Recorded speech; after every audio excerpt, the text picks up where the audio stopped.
विभागाच्या अंदाजानुसार वादळी वाऱ्यासह मुसळधार पाऊस पडण्याची शक्यता वर्तवण्यात आली असतानाच रायगड जिल्ह्यातील काही तालुक्यातील गावांमध्ये रात्रीपासूनच वादळी वाऱ्यासह अवकाळी पावसाने हजेरी लावली.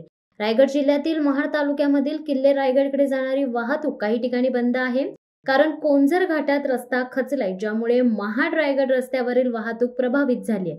तसेच जगबुडी नदी धोक्याच्या पातळीवर असल्याने दापोली खेड रस्ता देखील बंद आहे. कोंझर घाटात डोंगरातून येणाऱ्या पाण्याच्या प्रवाहमुक्त शिवभक्तांच्या सुरक्षेसाठी उंच कड्यावरील मोकळे दगड काढण्याची मोहीम राबवण्यासाठी 28 आणि 29 मे रोजी रायगडावरील पायवाट बंद राहणार आहे. रायगड जिल्ह्यात पर्यटन विकासाला वाहतूक कोंडीचा अडसर आहे. पर्यटकांना खास खड्डे, अरुंद मार्ग आणि वारंवार होणारी वाहतूक कोंडी अशा अनेक समस्यांना सामोरे जावे लागत आहे. रस्ता खचलाय, ज्यामुळे वाहतूक बंद आहे. जगबुडी नदी धोक्याच्या पातळीवर असल्यामुळे या मार्गावरील वाहतूक बंद करण्यात आली आहे. माणगाव निजामपूर पर्यायी मार्गाने वाहतूक सुरू आहे, असे महाड उपविभागीय अधिकारी शंकर काळे यांनी सांगितले. शिवसत्ता टाइम्ससाठी निलेश लोखंडे, महाड.